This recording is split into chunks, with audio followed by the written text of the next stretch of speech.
Nailed it. Landing stuck easily. All right. Countdown to March Madness number 1, 2023. This is like the 10th year doing this pretty much. Yeah. Whereabouts in terms of the range there from me. That's about right. In an effort to kind of change things up, I did throw some different things into the mix this time around.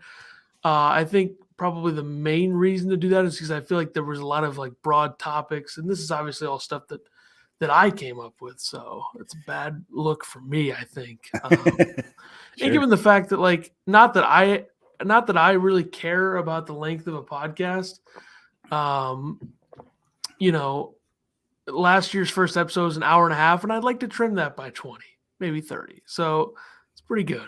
Give me an hour here, maybe. But don't worry, I'll just talk less. Well, I think that nobody wants to hear me speak, so I will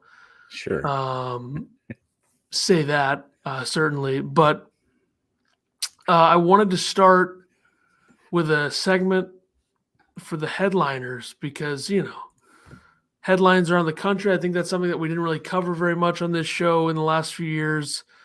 And I think it's important to kind of talk about college basketball as a whole and the storylines going into the tournament rather than just being like, okay, here's a team from this conference, here's a player from this conference. That's midseason stuff, folks. Yeah. Okay. We already did that. Exactly. And it just, what's the point when you do it? If you didn't listen to it, go back. It was absolutely just riveting. Intriguing stuff. Thrilling content is what people that's what I was hearing, at least. Yeah. But yeah, the first one I have here is the job opening in South Bend, Indiana, that is, at Notre Dame, with Mike Bray hanging it up. Something that Jim Boeheim should do. We'll get into that. Yeah.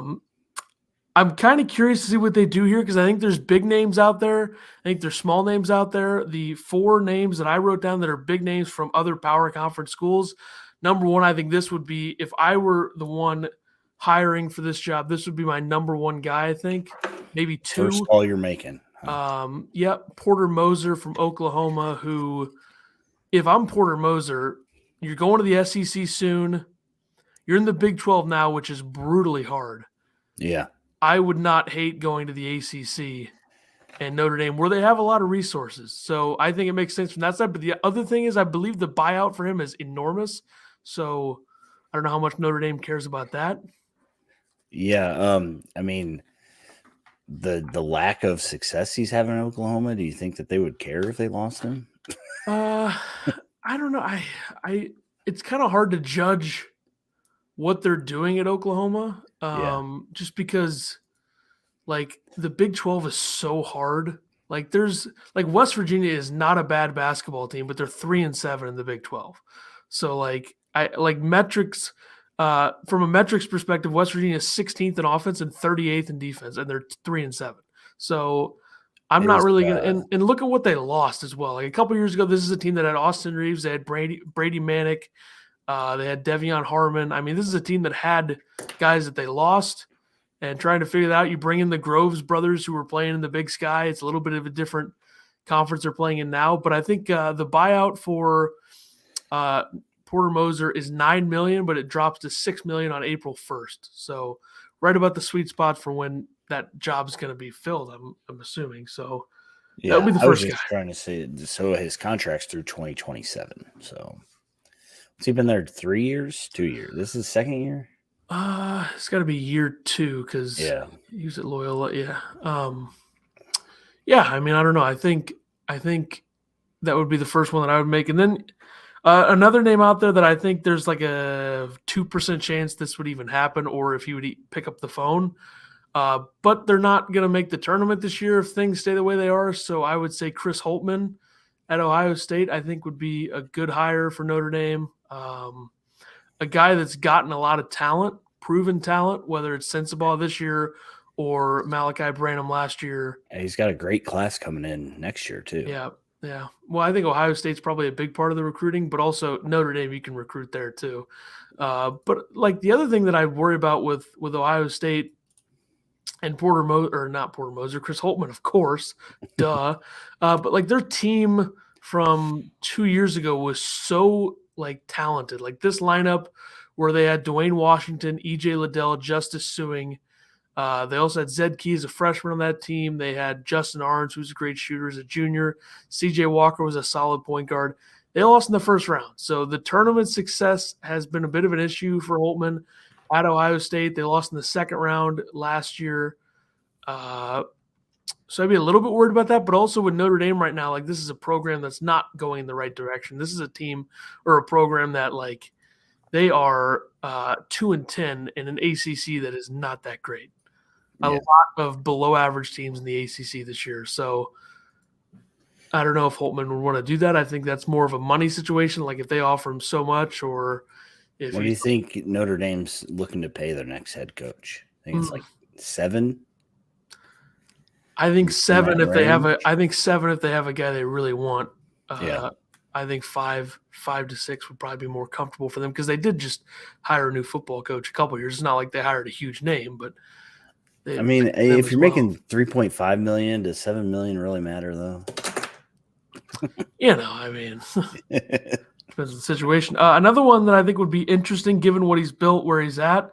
Another Big Ten guy, Micah Shrewsbury, Penn State. He's done a really, really solid job in getting talent and coaching that talent, and game planning in the Big Ten can be difficult. Like I've said many times, I think he's one of the best at it. I think that would be a nice hire there. I think he could recruit to there. I think he can, get in the transfer portal, which is it's kind of something that a lot of older coaches nowadays that don't want to embrace it are having issues with. Yeah. Jim Boeheim, John Calipari, kind of, until the last couple of years where he's gotten a couple guys. But I had another name that Tom Izzo. There we go. Yeah. Which it's not like they're anti-portal, because look at Tom Izzo's probably the go-to guy that you want taking a shot from Michigan State is Tyson Walker, who was a transfer. So they're not completely anti-portal, but being active in the portal they didn't get anybody last year, right? Or coming I think they got. I think they got Walker before last season. Yeah. But I think getting in the portal is important, especially Notre Dame. They can get guys. Notre Dame is a good spot for SoCon players that are stars that want to go into a power conference school. And I think Notre Dame's a good spot for that. And the other one I have, which I don't know, he's been there for so long, but they're underperforming this season in terms of how good they were supposed to be. They're still a tournament team. They still have really good metrics. They've gotten a lot better in the last last month, is Greg McDermott at Creighton. They are 15-8 right now. They have won 6 in a row. And since the beginning of after starting 0-1 in the Big East, they're 9-3 now. So starting to figure it out. Been in the Midwest for a long time. His son was a very good player at Creighton, and then rebounding after that, getting the talents like Zagorowski and Trey Alexander and Arthur Kaluma and Ryan Nimhard. They've gotten a lot of talent at Creighton. That would be an interesting hire if Notre Dame wanted to do that. Then the other names I threw out there that are just could probably actually be the guy, but not the high-profile college coaches right now is number 1, Dusty May from Florida Atlantic, having a big season. Number 2, Martin Inglesby from Delaware. And then this is just a name that I think was thrown out there with no real reasoning, or just for the fact that he played at Notre Dame, was Chris Quinn, who's a Miami Heat assistant coach, was a name thrown out there. They want to get nostalgic and hire a former player who's never coached in college, to my knowledge, unless he did, and I didn't look it up because I obviously didn't look it up. I don't know. Be interested to see what Notre Dame does. Yeah. Do you think there's any chance they, hire somebody up or not? I don't know any of the Notre Dame assistant coaches, but I don't know. I haven't really seen any of their names thrown out there. I think if you're Notre Dame, you probably want to make some sort of splash. Right. Sure. But that's what they did for football, though. Didn't they just hire in-house? Yeah, Marcus Freeman. I think. I don't know if he was in-house he was at Cincinnati, and then I think he was, but he was, but he also left and then came back or something. I haven't heard of any of the Anthony Solomon, and Tony Weish, and Hamlet Tibbs are the 3 assistant coaches. I haven't heard anything. Do you think Notre Dame's a job big enough that you could just go out and get whoever you wanted? Or do you think that it's probably not in that tier? No. Okay. Probably close, though. I mean, it is a big, in terms of the school itself and the amount of money that they can, invest in the program. And in the conference right now, take advantage of what the ACC has become. Like the ACC right now, it's Virginia's good every year. They weren't that good last year. Duke and North Carolina are kind of in weird spots where they're not great. Virginia Tech is always, they could beat you any night. They could lose to you any night, probably is what Virginia Tech is. But, yeah, the ACC is weird, so I don't know if they'll take advantage of that. Moving along here, since this show is all about quick cuts, the Big 12, is there a true favorite in the Big 12? Like a legitimate, I will put money on this team, because I think the team that people would say is probably Kansas, who's 6-4. So, and have to win one tonight against Texas, right? And do we really believe in Texas that much? I don't know. I think they could go so streaky at times. Right. But they can defend because of their athleticism, and you kind of get scared of picking a Marcus Carr-led team just because of the way he plays. Yeah. Is Chris Beard that good of a coach if they're doing this without him? Well, I mean, right. I think he's a good coach. Everybody talks about how good a coach he was. So, yeah. Kansas sliding, it's weird to me. Seems like if Wilson doesn't have a 40-point game, they're struggling. But yeah, I think I don't think there's a real favorite. I don't really believe in any of these teams over the other significantly enough to say that there's a real favorite. I think the best team is probably Texas, but I don't know. I think Iowa State scares me a little bit. Their offense is not great. Baylor, I mean, I like Baylor's offense, like the 3-point shooting ability of Cryer and George and Flagler, but they can also tank a game by doing that. So, like, you look at some of their shot selection last week against Baylor or against Texas, down the stretch, 8 for 26 from 3. Keontae George took a horrific 3 late in that game when they were down 3. So, yeah, I don't know. I don't think there's a real favorite, but that also kind of means that it's the best conference in the country. So that's true. Yeah. I mean, I would say that if Texas beats Kansas tonight, you probably put them as a favorite. Where's that game at? It's at Kansas. Yeah, probably. So. I don't want to put too much weight on that. Also, speaking of the ACC, the big question is, what is the ACC? Like, Pitt is 9-3, Miami's 9-4, NC State's 9-4, Duke's 8-4, North Carolina's 7-5, Wake Forest and Syracuse, a new budding rivalry, 7-6. And then I also wrote Boeheim's ridiculous comments about Pitt and Wake Forest, and then totally backtracking and saying that he misspoke, which is such BS. Give me a break. Imagine sitting there and complaining about Wake Forest and Pitt buying teams. Yeah. Oh my God, it's so dumb. And like, here's a guy who probably bent the rules more than almost anybody before he could give players money. So, like, right. What are we doing here? How senile is he before they say get out? I mean, it seemed like he threw their biggest donor under the bus too with his comments, saying that he doesn't give anything. It was weird. It was weird. I mean, look at Wake Forest's team, and outside of Tyree Appleby, who transferred from Florida, which I don't think anybody's sitting there giving Tyree Appleby $10 million. Yeah. It's just so weird. Like Syracuse, God, I hope Syracuse misses the tournament by a mile. Like, I hope they lose out. That team is not good at all. I think we saw firsthand how much they are not good. How many teams do you think the ACC is going to get in? Oh, man, that is a question I don't even want to think about, but I'm going to. You got to think Clemson is in, even though I don't buy them either. That's the thing about the ACC. Like, their number one team right now in conference play is 68th in Ken Pom overall. Yeah. So, like, what is that? Like, Virginia's clearly better than them. But let's see. I'm just going to look at somebody else's just so I can kind of think about where I would be at in terms of this. Right now, this one I'm looking at has the ACC with 7 bids, which seven seems high. Yeah.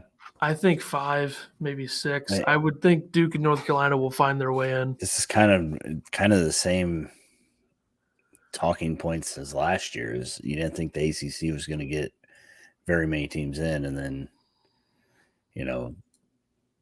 how many did they get? 7 last year? Somewhere around there. And then they also had 2 in the Final Four, so yeah. Yeah.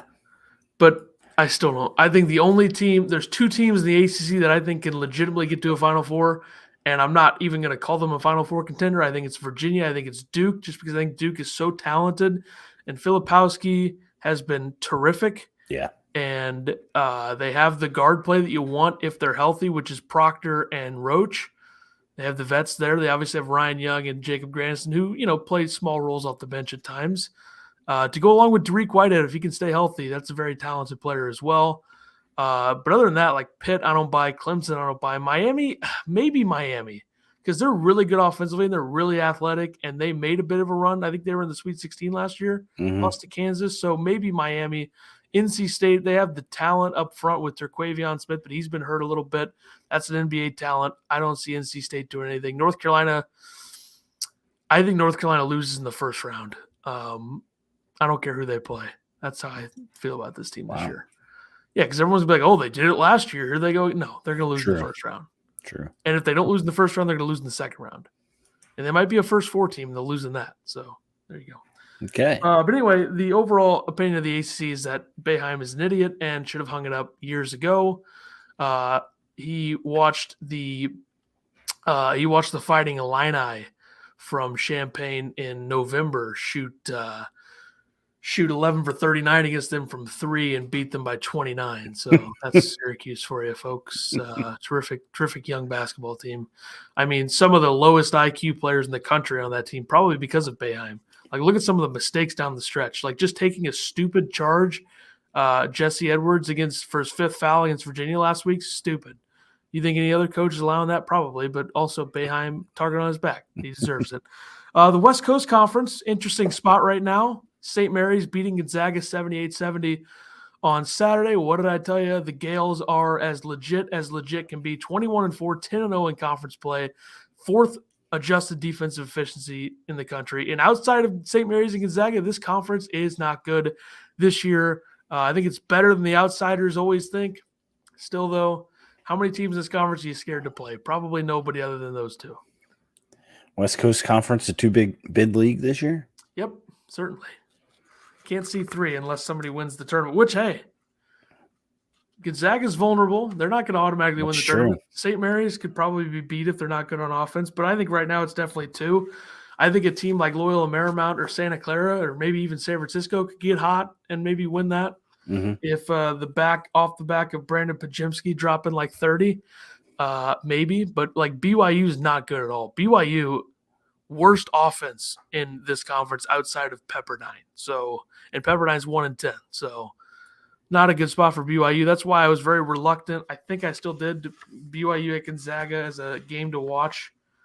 I did do that for Saturday night, but like nobody really wants to watch that. There's a lot of games that I put on there that are like that. I think Gonzaga is going to beat BYU by 100. Games that guys like you want to watch. Is that what you're saying? Yeah, I mean, if you're a casual, which I hate, that's one of the best parts about paying attention to college basketball all season and paying for Ken Pom, looking at all the numbers, crunching the numbers, looking at different bracketologists, not the mainstream ones, the top-rated ones. We'll get to that. But that's the best part is when all these casuals come in March and try to make opinions like St. Mary's and Gonzaga didn't play in a real conference. They're not going to do anything in the tournament. Like that has anything to do with translation of success. Like Gonzaga wasn't literally undefeated in the national championship 2 years ago. Right. Like, I don't think people realize how hard it is to win a national championship in any sport, like a championship in any sport, especially this one, where Gonzaga is fraudulent because they haven't won one. Like, stupid. Here they are just being like the winningest program in the last like 20 years, but they're still frauds or something. I don't get it. It's so dumb. And then the last 2 more things with the headliners.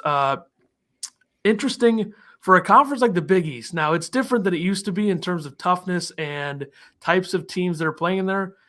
the elite offensive teams are the ones at the top of the Big East this year. You have Xavier is 11-2 in the Big East. They have the 5th adjusted offense per Ken Palm, of course. Duh. Marquette is 11-2 in conference. They have the 4th adjusted offense. Creighton is 9-3. They have the 29th adjusted offense, which I wouldn't say is elite, but look at their team. They have a lot of good offensive players. And then Providence is 9-3. They have the 17th adjusted offense. So that's 4 top 30 offenses running the conference. And then UConn, a team who is 7-6, but starting to maybe figure it out. Maybe. I mean, they did almost lose to Georgetown yesterday, or no, it's 2 days ago, but still. Yeah. They have the 9th adjusted offense. So offense matters more than ever probably in the Big East. Tell me none of them play defense. I mean, metrically speaking, Creighton and Seton Hall seem to be the only ones. Okay. And somewhat UConn. Like, St. John's has no business being as bad as they are by record and on the offensive end. Actually, they do have business in the offensive end because they go so fast. They have the number 2 tempo in the country, but I'm sure they turn the ball over at an insane rate. They brought in Mr. Turnover himself, who's a good, talented player, but, you know, a good kid, just has some issues on the basketball court. But, yeah, that's another job that I think if St. John's is smart, they would fire Mike Anderson and just give Bobby Hurley a blank check if they were smart. But I would question the smartness. The smartness there. For that program. I mean, literally people acted like Mullen was like the worst coach ever, and he got them to a tournament. Like, Chris Mullen's so bad. Yeah, but like Chris Mullen gone after going 21-13 and getting into the first 4. They lost, but still. Yeah. Mike Anderson's been the ultimate play a terrible non-conference schedule and then be terrible in the Big East. And like worse than ever now than like a couple years ago. They weren't that bad. They were 10-9, but yeah, it's not good there. But anyway, the offensive prowess in the Big East, apparently a big deal. Because if you look at previous years, it was a bit of a different conference. Last year, you had like 5 or 6 top 30 defenses in the country. So a little different this year. And then also the Big Ten is in an awkward, weird spot where like the top 4 teams, and then I would say probably the top 5 teams are probably good, and then the rest kind of, I don't know. Like, I think Purdue, Rutgers, Indiana, Illinois, Iowa is all I'm willing to say is good. Yeah, I mean, it's just crazy that, you know, they have that many teams tied for 3rd. You say Illinois' got nowhere, Illinois podcast guys, but Illinois is going to be 8th in the tournament if it ended today. They haven't beat anybody in the top half of the conference. Well, it'd be a nice free win to add another win to the resume in the first and playing on Thursday in the Big Ten tournament. Playing Michigan State right now. Yeah, free win. No, but like Wisconsin's not good. Penn State, I don't know. It's a night-to-night thing with them. Yeah. Ohio State's a disaster. Michigan, the problem with Michigan is I think they maybe rely too much on 3 guys for offense with Bufkin, Howard, and Dickinson. Yeah.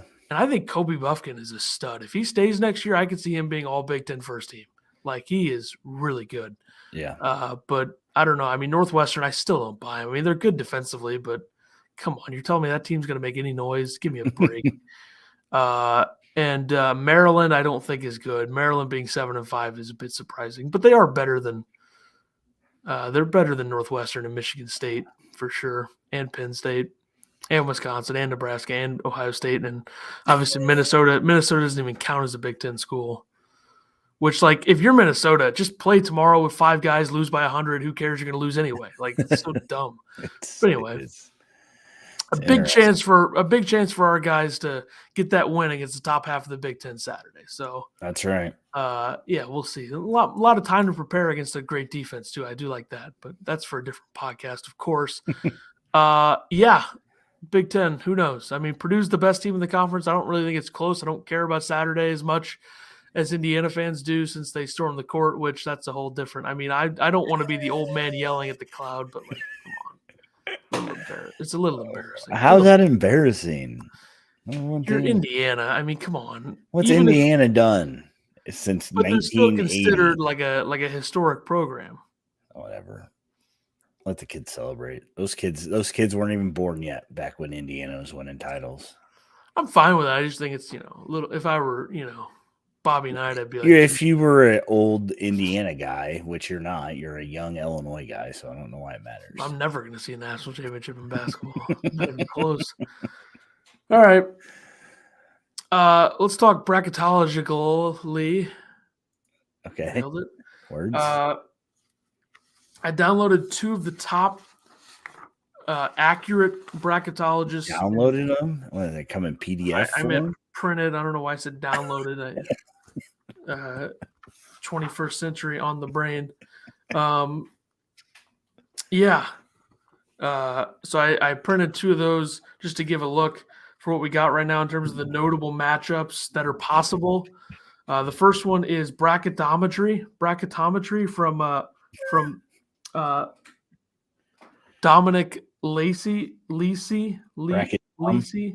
Bracket Dom, yes, a guy that follows me. I follow him, and Twitter stuff. I think he's the 3rd most accurate. It's like a 5-year window of numbers and putting together. Yeah, he's top 3, I believe. I follow him on the Twitters. I like how he breaks down like after every game where people stand. Yeah. Very so this is updated as of February 4th, but I don't think there was much changes because I think he did it on Saturday after the games or late, and then there wasn't much change from yesterday. Notable, I would say, is Purdue, Alabama, Houston, Kansas is 1 seed. I think Kansas tonight will be a big determining factor whether they're a 1 seed or not. Yeah. In terms of where the field stands right now. Some interesting 8-9 matchups with Missouri, New Mexico. That would be an interesting matchup. Missouri, a team that doesn't defend, and New Mexico, a team with a lot of high-end players in the Mountain West with Mashburn and House and Udeze. Yeah. How about that? Iowa, FAU, 8-9. That would be interesting. Certainly. Michigan State, Arkansas. That would probably be the best one out of the 4. Yeah. Because North Carolina, Maryland, who cares? Maryland by 100. But, yeah, I mean, you look at, like, possible 4-13 upsets on here. I would say, Hofstra, Marquette would be interesting. I think Hofstra is a good team with some good guards. Gonzaga as a 4 seed is weird to see. That is for sure. Mm-hmm. Yeah, I feel like I should have looked this over before, but that's all right. It's all right. I want UConn Oral Roberts. UConn always a team that kind of has trouble in the first round the last few years. And Oral Roberts has a great offense, and they've won like 1 billion games. And the last time he got in the tournament, they got to the Sweet 16. Of course, they still had Kevin O'Banner there, but he's not there anymore. He's at Texas Tech, or maybe still is. I don't even know. Texas Tech sucks. I don't watch them very much. I watched them Saturday a little bit, but they were getting killed by Baylor. Not much to watch this year. So last 4 in: West Virginia, Northwestern, Kentucky, Nevada. First 4 out: Oklahoma State, Arizona State, Penn State, Oklahoma. Next 4 out: Texas A&M, Utah State, Florida, Mississippi State. So have to assume Wisconsin after yesterday would be bumped into the first 4 out, possibly. Yeah. And then the other one I have here is Bowertology by this Bauer fella. I don't know his first name, but Mr. Bauer. This is updated from today. So I'm trying to find some interesting things here. Let's see. Illinois, Clemson, 6-11. 6 versus 11. That's an easy win. Let's see. Maryland, Arkansas. That would be an interesting 8-9.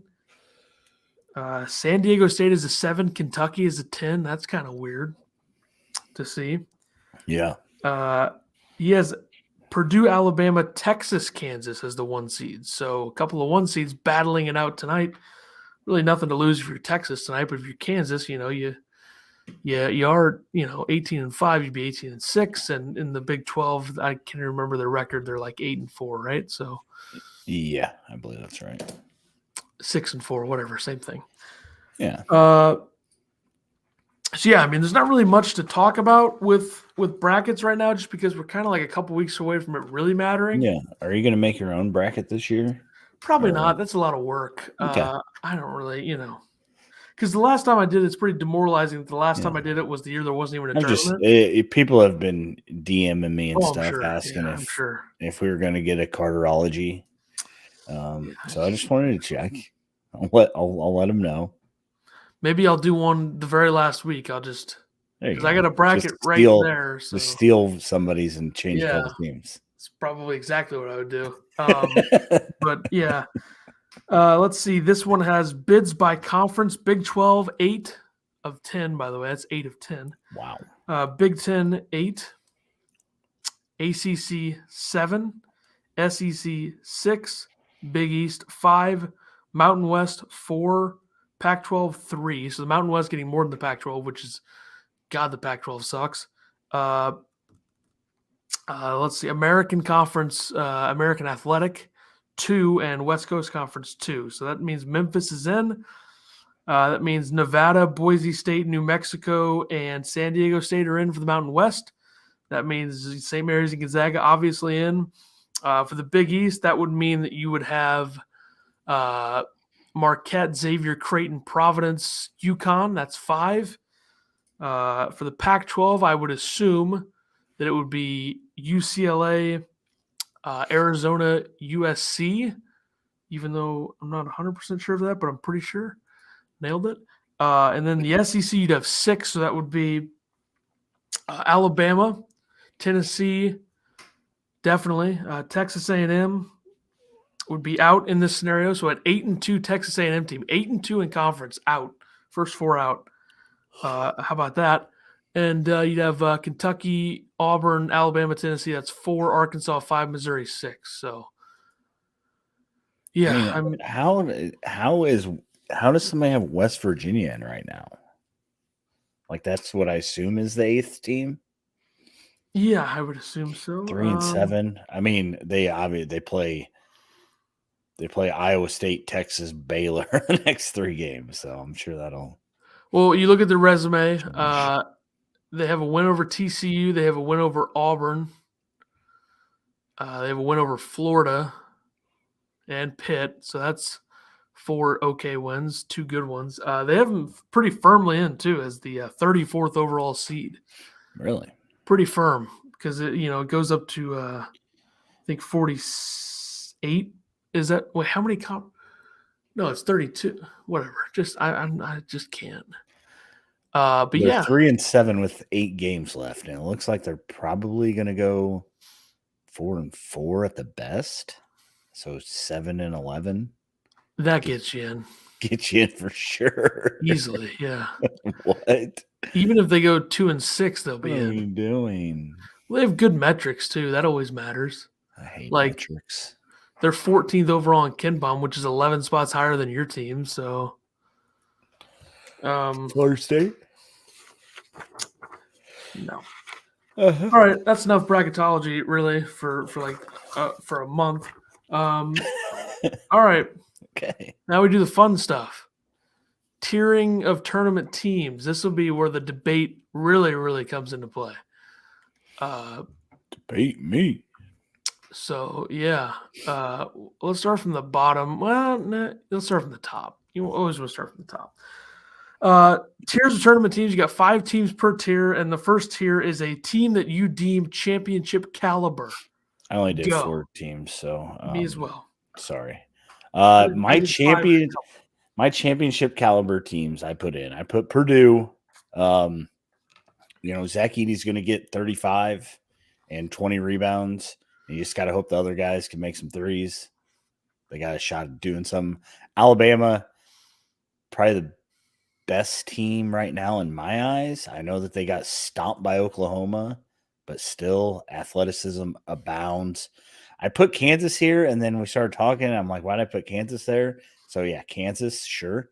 And then UCLA. I just think with the veterans they have, they've been there, they know what to do. So those would be my 4 championship caliber teams. Asterisks next to Kansas. Thank you. I went Purdue, obviously, for the reasons that you stated. They have the best player in the country, and they have a lot of guys that play, into their roles well. Very good role players, yes. Yeah. I put Houston here, but every time I watch them, I'm like, man, this team could get picked off. I mean, they just don't. I think that's the thing about this year is like everybody could get picked off Because there's not a lot of teams with a lot of continuity from we last kind of year. saw it last year too. I mean, St. Peter's, Mount Peter's, St. Peter's. Right. I mean, yeah, Houston was down 4 at the half to Temple yesterday and beat them by 16. So it's like, I don't know. That's a team that they lost also to as lost well. to Temple, Yeah. so yeah. I just feel like this team, I don't know. Their metrics are really good, obviously, and they have a lot of athleticism and talent. If Sasser's healthy, I would ride with them, but I don't know. Every time I watch them, I kind of question that. Alabama also, yeah, I think Alabama is as good as anybody, despite losing to Oklahoma, which is an ugly loss. But what can you do about it now? I mean, they bounced back and beat a Vanderbilt team that's not that good, but they're also not bottom of the SEC. They beat them by 67, so or 57 or whatever. Was it? I think it was 57. 101-40, yeah, 57. So, yeah, and then I also put UCLA. Yeah, I think UCLA is legit. They're really good defensively. They have 2 freshmen that have contributed. I mean, Adim Bona has been really, really good after what he was early in the year. And then you look at Amari Bailey, not exactly hyped up, living up to the hype. He did miss 6 games with injury, but he's been solid in his return. Had 10 against Washington State, 13 against Washington, 11 against USC. So he's back. Obviously, Hawkes and Campbell being back. Jalen Clark's a really good defender. So I will buy into that UCLA team all day as a championship contender. Quite easily, really, would be my thoughts. All right, moving along. Final Four level. Final Four level. I went with Tennessee. Tennessee's kind of been one of those here. Like I was really high on them, and then they had a couple bad games. Probably should have went to overtime yesterday against Auburn. Saturday. I don't even know what today is. But yeah, I still like this Tennessee team a lot. I went with Houston. Also, you talked about Houston and how so these are kind of the teams that, they look good and then they look bad. So it's kind of how my Final Four is made up. Virginia with Clark and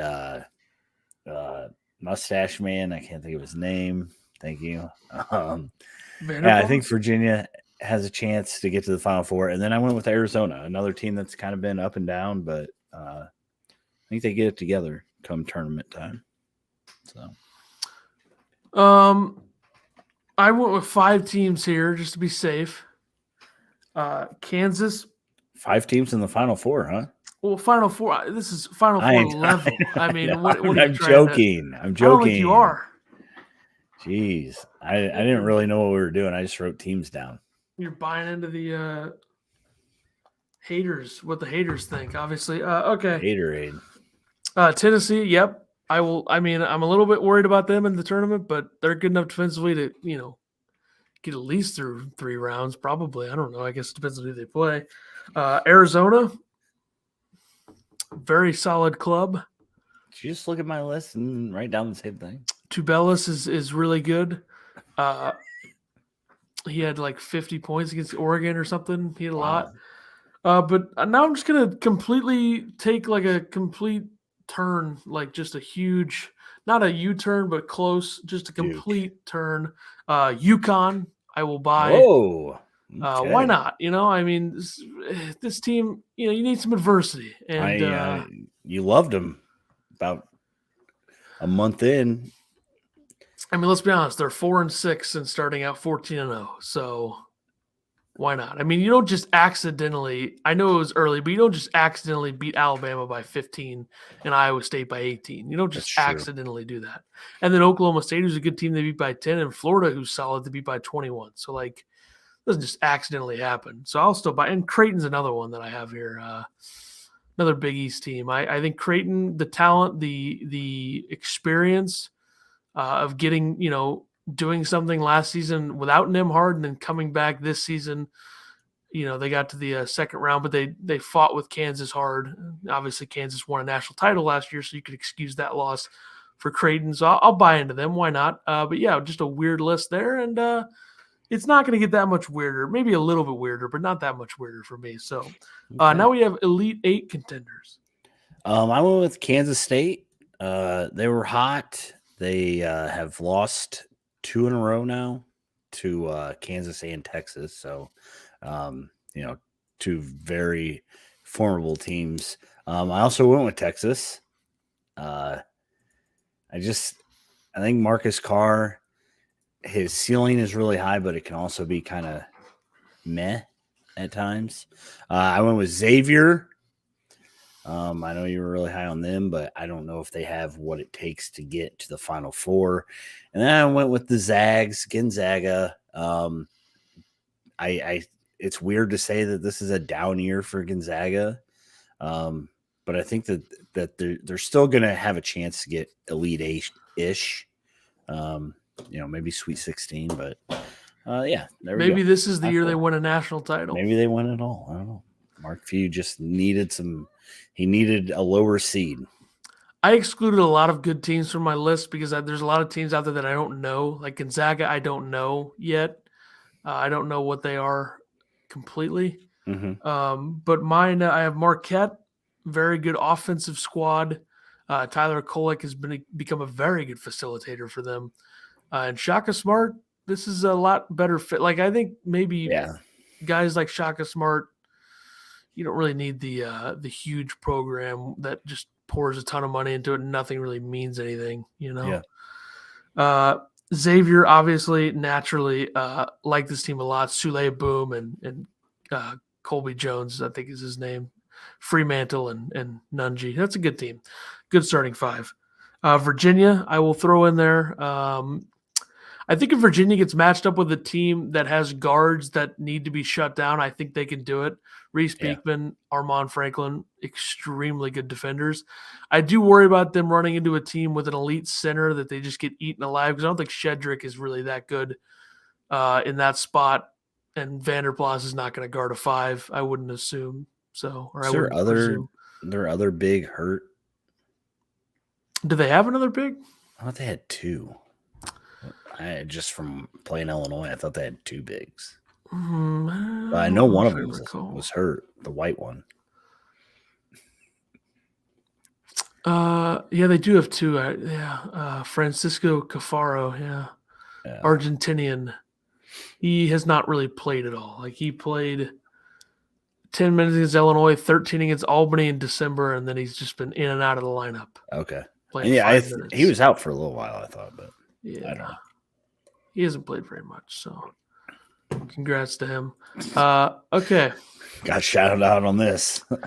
Yep. Texas, I feel the same way about Texas that you do.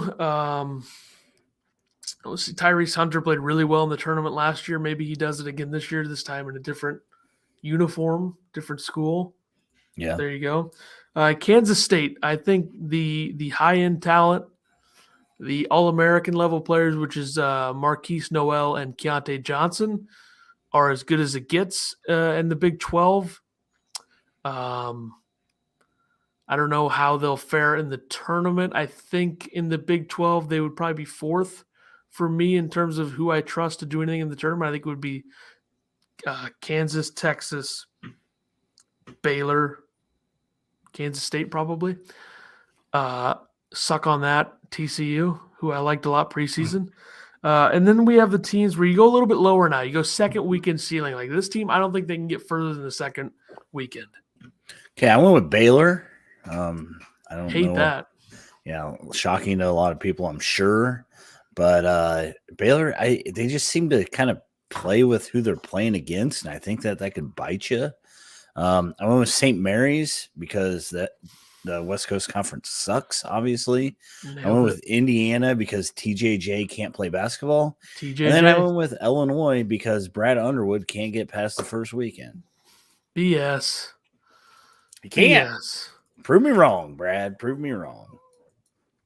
I went Iowa State. A little worried about that offense. Going cold and then trying to defend their way to getting to the Elite 8 or something. I just don't see it. Rutgers, same thing. I'm a little bit scared of that for them. Plus the whole stigma with the Big Ten. West Virginia, which this is a good thing for West Virginia because if they get in and they get like a 9 seed, 10 seed, why they can get to the Sweet 16? Why not? I mean, they can defend. They have good metrics, like I said earlier. Eric Stevenson is a big time scorer. This is a guy who's been at like 100 different schools and just dropped 34 on Oklahoma with 2 free throws made. So that is the opposite of an Iowa player. 13 field goals, 34 points against Oklahoma. They killed Oklahoma. They also have an Iowa transfer, Joe Toussaint, playing there as their point guard, who's, he's been solid. He's had some good games, had some bad games. They got Trey Mitchell, who's at his 20th school in a few years. He's at Texas last year. So it's a weird group of players, but also you have Bob Huggins, who still can coach, unlike some of the other older former Big East folks like Jim Boeheim, who sucks. So how about that? I mean, that's something to think about, folks. Something to think about. Indiana, like you said, TJJ can't play ball. He doesn't know ball. TJJ does not know ball. I mean, they played perfect against Purdue. And almost. Probably still should have lost. Could have lost. Yeah. A lot closer than it should have been, probably. Mm-hmm. But I think an Indiana tournament run goes through Xavier Johnson or Jalen Hood-Schifino more than TJJ. Yeah. Because if they get Xavier Johnson back and it's not a seamless transition, they're going to tank and turn into a poor basketball program team of this season. So that's a nice try. TCU, like I said, a team I liked a lot preseason. They made a bit of a push last year. Did they lose in round 2 to Arizona? But it was really close. It was like an overtime game or something, I believe, with them. Who was that? Sorry, TCU. Pretty sure that they lost that overtime game or whatever to Arizona the second round. So right. Nailed it. I don't really buy it with them. I had to kind of choose between Kansas State and TCU. I'll take K-State right now. All right. Next up, we have the Ken Pom 10, of course. Not sponsored, but the Ken Pom 10. I don't know if I can do this every week because it took a lot longer to find 10 interesting things than I thought, just because a lot of it's obvious stuff. Why'd you go with 10 and not 5? The Ken Pom 10 sounds better than the Ken Pom 5 to me. And the Jackson 5 is a big thing. I don't want to copy that. Maybe I'll go like the Ken Pom 7. Oh, yeah, there you go. The Ken Pom 7. 6. We'll see. I don't even know if we'll be doing this show ever again after this. No, why? I'm just kidding. We get like 10 of these before the tournament even starts. That'll be like 5. All right. Number 1. Here's one for you. Alabama, Kansas, and Arizona are all ranked top 35 in the luck metric, which I forgot the definition of it, but Providence was number 1 last year. Just means that they're lucky to win. A lot of things have to go down, I think, in terms of how games shake out, certain scenarios, situations, stats. How the ball lies. So, like Saturday at Iowa would have been like Iowa got lucky to win that game spot. I think that would help their luck metric. Yeah.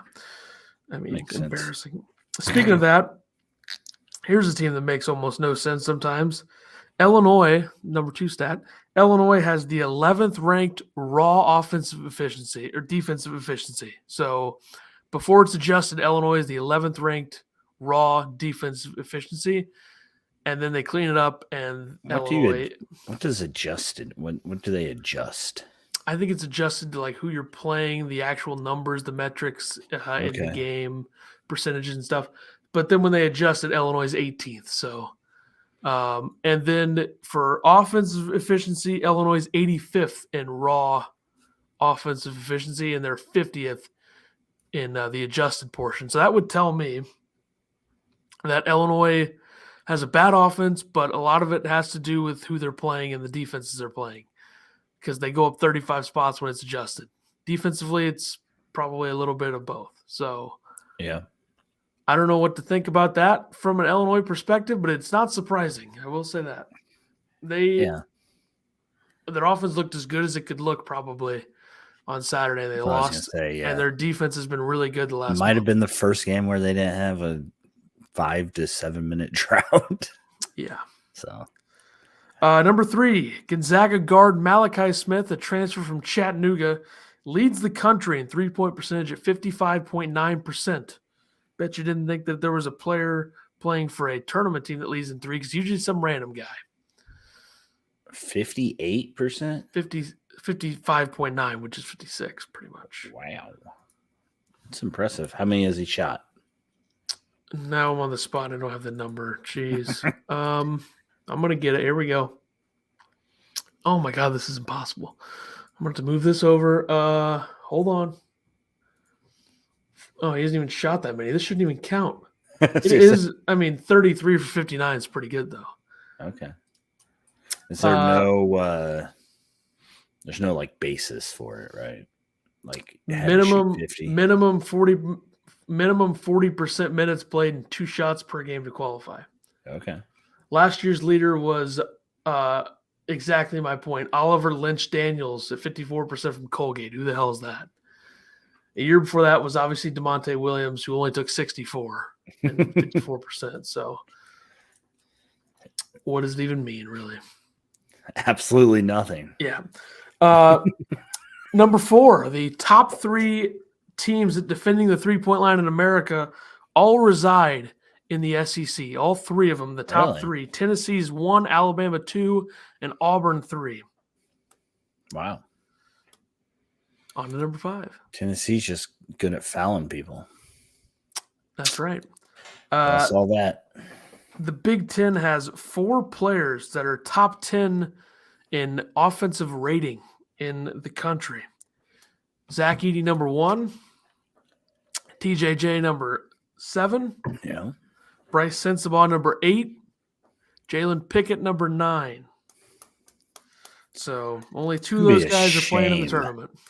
If Jalen Pickett and Seth Lundy don't make the tournament. They're not making it. They are not making and 7 and 11 in the Big 12, West Virginia makes it. Okay, I guarantee you by the end of the year, West Virginia will have better wins than Penn State.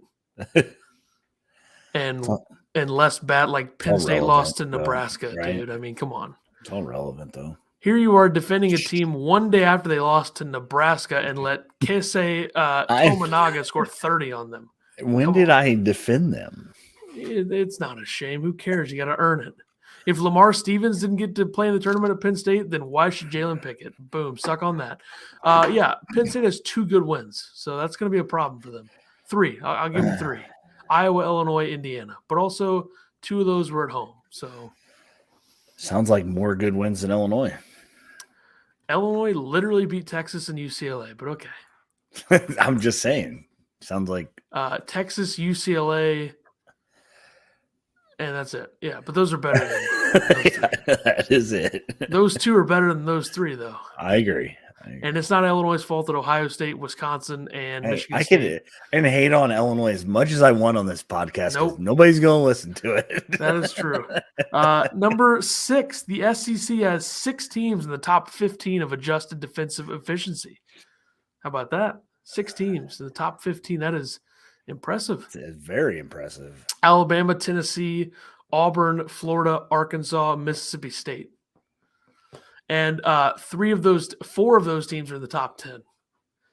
Number 7, 8 of 10 Big 12 teams have a top 30 ranking in one of adjusted offense or adjusted defense. So 8 of the 10 teams have a top 30 in one of those at least in the Big 12. 8 of the top 10. So 8 of the entire, the Big 12 has 10 teams. So there you go. Makes a lot of sense. And the Big 10 has 14. So soon to be 16. Very, very good. Then probably 18, then probably 20. Number 8, the ACC and SEC are the only 2 conferences in the Power 6 that have the top allkenpom.com number 1 player in the conference as a freshman. Would you like to guess the 2 freshmen, one from the ACC, one from the SEC, that are the top players in the conference per allkenpom.com? This is so easy. Brandon Miller. Yep. Alabama, SEC. And you said ACC? Mm-hmm. Philip Pignowski. Yep. Philip Pignowski's Duke number 1. Yep. Easy. Number 9, this was a fun stat. Youngstown State, who is 19-6 this season, have the 34th ranked adjusted offensive efficiency. But then you look at their defense and you're like, what the hell happened? They have the 269th Holy cow. adjusted defense efficiency. So that is like maybe the biggest split I've ever seen on KenPom. That is don't play defense, huh? I mean, Jesus. Yeah, pretty much. I mean, they just beat a Wright State team that's not that good and in 3 overtimes and gave up 89, which isn't that many in 3 overtimes, but still, it's also Wright State. They also gave up 74 points to IUPUI, who is the 352nd ranked offense. So weird splits there. That's crazy. I think the Horizon League has all kinds of weird splits or something. But yeah. Final one, number 10. The top 5 teams in adjusted something metrics. I don't even know. Okay. ADJEM, which is virtually the strength of schedule rating. So the top 5 strength of schedule rating teams. Number 1 is Kansas. Number 2 is Michigan State. Number 3 is Oklahoma. Number 4 is Nebraska. And number 5 is Washington State. Poor Nebraska. So, I mean, this is a Nebraska squad that beat Creighton. That's true. You know. Without their center, though, right? I mean, seriously, though, you lost to Nebraska and you scored 53 points at home. Nebraska has 2 road wins this year. Creighton and Minnesota. Who's Washington State playing that's so good? That's a terrific question. I mean, Boise State, Oregon, Baylor, UCLA, Arizona, Utah State, USC, UCLA, Arizona. They've played all the good Pac-12 teams twice, so that definitely factors into it. True, yeah. Quality, Makes of course. sense. Not everybody makes the St. John schedule. All right. True. Let's get this part over with. I gotta talk this much. Games of the week. Games of the week. Tonight, Duke I would have wrote something down, but you put all right this. So yeah, well, I mean, let's be honest. Nobody wants to watch some of these BS games. All right, pick one game from each day that you want to watch the most. Duke at Miami, Texas at Kansas. This is a tough one. Texas at Kansas. Both on ESPN tonight. So just a quick pick for everybody. I will take Miami and Kansas, both home teams, to win. So that's not going to spoil my upset picks either. Tuesday, I'm not going to give you times because that's too much. Like, it's in order of the times. If you want the times, get on the goddamn internet. I'm not doing it for you. Okay, people out there that are not listening, but whatever. Marquette at UConn, Rutgers at Indiana, Auburn at Texas A&M, North Carolina at Wake Forest, Arkansas at Kentucky, TCU at Kansas State, NC State at Virginia, Maryland at Michigan State, Nevada at New Mexico for Tuesday night's games. And my pick for the game I would want to watch the most is completely unbiased Rutgers at Indiana. I would go with NC State versus Virginia. NC State's not any good, right? They got talent. They beat Duke. I think my second pick would probably be Arkansas, Kentucky, because how has Sheboy bounced back from being horrific on the offensive end and defensive end, frankly, against Florida? I mean, 2 for 14, doesn't play defense. What a fall from grace for the National Player of the Year last year. I mean, he's still a good player, but not quite as good. Mm-hmm. Wednesday, Creighton at Seton Hall, Iowa State at West Virginia, Wisconsin at Penn State, Florida at Alabama, Oklahoma at Baylor, San Diego State at Utah State. My pick here would be Big 12, Iowa State at West Virginia, a chance for West Virginia to help their resume. And I think this is a game that they can win. I wasn't listening. I was looking up NC State. They're 22nd. It's a big game for them. Sorry.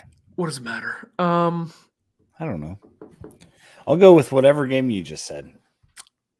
It's team chemistry right there, folks. Thursday, Iowa at Purdue, Northwestern at Ohio State. Classic Big Ten. Let's put games an hour apart instead of 2 hours. Brilliant.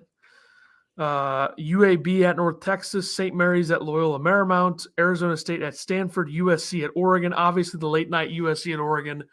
I'll take that, even though I don't really think either of these teams is particularly all that good. Still interesting nonetheless. Take Iowa, Purdue. No interest. Purdue's going to win by 40.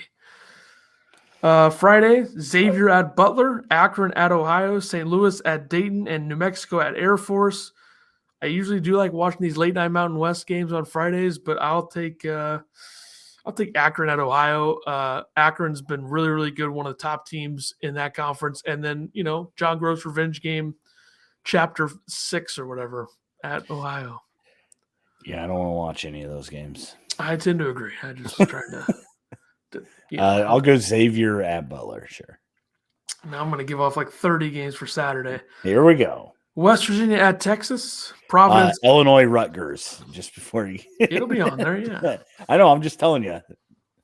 That's the one you want to watch the most, really? Okay. I don't know about that. Providence at St. John's, Penn State at Maryland, Kentucky at Georgia, which I don't really want to watch, but I'll throw them a bone. Kansas at Oklahoma. Yeah. Alabama at Auburn. Still won't watch that. Rutgers at Illinois. No interest. Baylor at TCU. Duke at Virginia. Oklahoma State at Iowa State. Indiana at Michigan. Mississippi State at Arkansas. Kansas State at Texas Tech. Seton Hall at Villanova. Texas A&M at LSU. Utah State at San Jose State. BYU at Gonzaga. UCLA at Oregon. I'll take UCLA at Oregon. Why is Texas A&M and LSU on there? Great question. I thought about it a lot when I picked it. Texas A&M is like 9-2 in the SEC. LSU kind of stinks, but they could beat teams. Okay. Adam Miller wishes he went to TCU, huh? Probably. And I have no idea why he would put his name back in the transfer portal and then Kofi did it right back. Is he trying to be like Kofi? I don't know, but Kofi's glad he didn't go to Kentucky or Florida Maybe State. he realized that he'd have to sit out another year. I guess he, with the injury, might not have had to. No, I don't think he would have had to. I think the only waiver that I know for a fact that's been denied was Manhattan. Jose Perez was trying to play at West Virginia this year because the Manhattan fired their coach like a month before the season, and they wouldn't let him play at West Virginia this year.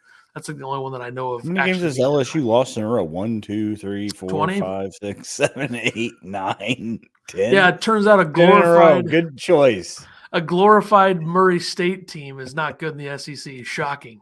Yeah. Sunday, which is Super Bowl Sunday, so there's not going to be much going on. But once again, the brilliance of the Big Ten, 1 hour apart. Purdue at Northwestern, Michigan State at Ohio State. I mean, what the hell are we doing? Yeah. Can you not make it, 2 o'clock instead of 1 o'clock for Purdue Northwestern? Stupid. I agree. Classic Big Ten. They do this all the time. They're idiots. But, I mean, when the refs, call them 9,000 fouls, it's going to go 2.5 hours anyways. Takes a while, yeah. It's still going to take over. So good point. That's a good point. All right, final segment. We are making good time compared to last year. Last year was over an hour and a half. Yeah. And games of the week is usually a long segment because we'll actually talk about the games, which at this point, nobody wants to hear that. All right. 3 upset picks of the week. We're going to keep track of these every week. I'm probably going to go undefeated in all of them. But I guess we'll lead it off with yours. I don't even know if this is an upset, but I would assume because Miami's at home. I'm going to go Duke over Miami, 6 p.m. tonight. That is how you say sandbagging is what that is. Okay, I'm going to go Loyola Marymount over St. Mary's. Sandbag that, 9 p.m. Thursday. And I'm going to go Missouri over Tennessee at 5 p.m. on Saturday. I couldn't hate that pick more. I think Missouri loses that game by 30. It's fine. Missouri can't score like they do against a defense like this. So the only thing that can save them is the fact that Tennessee's offense is not that good. But we'll see. I like the attempts there. This was one where I thought maybe it's not an upset, but I think this is pretty safely an upset no matter if it's at home or not. West Virginia over Iowa State. Certainly an upset, but not it is at home. Though. Okay. Michigan over Indiana. I'll take that. Dickinson over TJJ. Yeah.